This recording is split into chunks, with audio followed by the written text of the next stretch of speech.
Hello and welcome to Study English IELTS Preparation. I'm Margot Politis.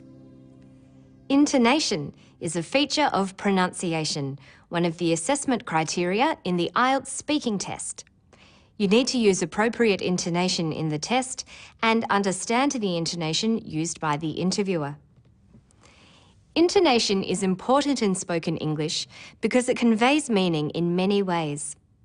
Changing the pitch in your voice, making it higher or lower, allows you to show surprise, "Oh, really?" or boredom, "Oh, really?" Let's listen to some intonation patterns used for specific functions. First, there's the high or rising tone used for asking a yes-no question. Do you find English difficult? Are you listening? Is this clear?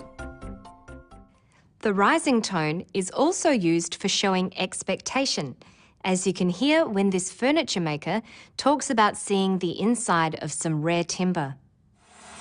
And I go down and it is a really fascinating day when I actually see a log being put on the head rig and that first cut.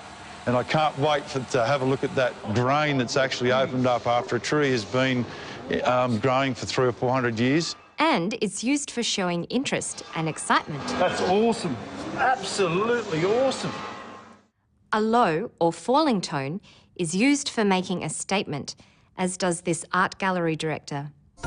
The Art Gallery of South Australia commenced the joint program in art history with the University of Adelaide in 2001. Questions with who, what, when, why, and how also use this low or falling tone. Who are you looking for? What is that you're reading? Where is the art gallery? Why are you learning English? How are you? Listen to the rising and falling tones used by the woman in the next clip to explain the properties of granular materials. Take vacuum-packed coffee, for example. This is very much solid-like behaviour because it's stiff as a brick, and at the same time, it's strong enough to hold your weight.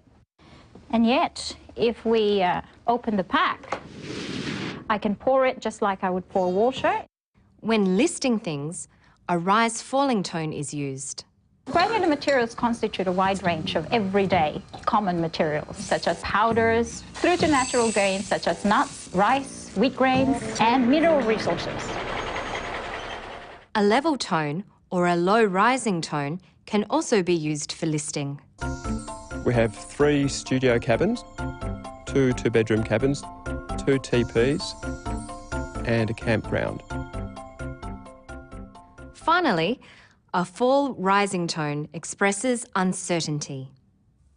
Well, I'm not sure what all this means. Now we'll look at some sample IELTS interviews. Listen carefully for the intonation patterns. Where else have you travelled?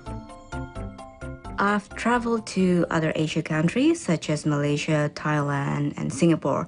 And of course, I've travelled around in my own country. Where would you most like to go? I would like very much to go to Europe, for example, UK, Spain or Netherlands. But I also want to go to Dubai and India. The 2 questions the interviewer asks are were-type questions, starting with where. Did you notice that the pitch of his voice fell at the end of both questions? Like this. Where else have you travelled? Where would you most like to go? In the answer, notice how the countries are listed using a level tone that then falls for the last item in the list, in my own country. I've traveled to other Asia countries such as Malaysia, Thailand, and Singapore. And of course, I've traveled around in my own country. In response to the second question, her voice rises to show expectation. She then lists the countries with her voice pitch rising until she ends with a level voice for Dubai. She uses a rising intonation to express the afterthought, India. Listen. I would like very much to go to Europe, for example, UK, Spain, or Netherlands, but I also want to go to Dubai and India. Now listen for whether the voices rise and fall in this part of the test. Could you live without your favourite thing? No, I cannot live without my mobile phone. I have to bring it everywhere because I will feel lost if I don't have it near me. Do people have too many possessions? Yes, I think they do. They tend to buy a lot of things that they don't really need at that time. The two questions the interviewer asks are yes-no type questions. Rising intonation patterns are used for these questions. Did you notice the pitch of his voice rise at the end of the questions? Like this. Could you live without your favourite thing? Do people have too many possessions? In response to the first question, the answer is definite, and this certainty is expressed with a flat or level tone. No, I cannot live without my mobile phone.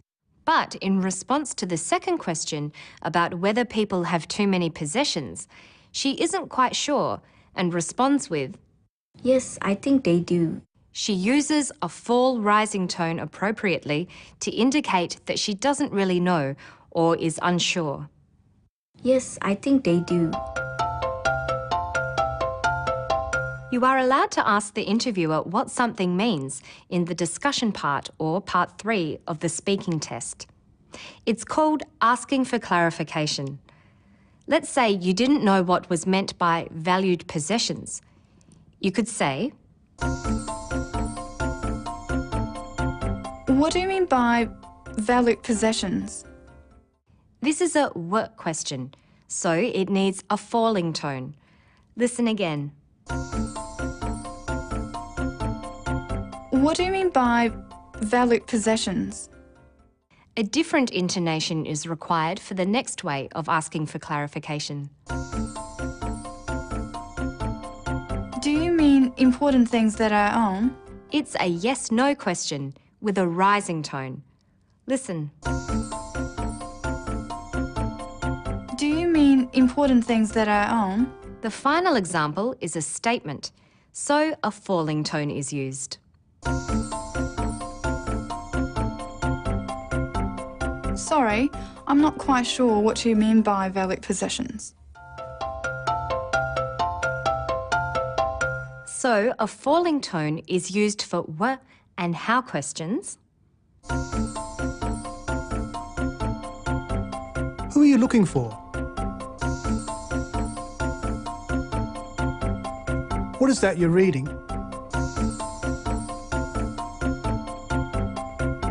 Where is the art gallery? Why are you learning English? How are you? But a rising tone is used for yes-no questions. Do you find English difficult? Are you listening? Is this clear?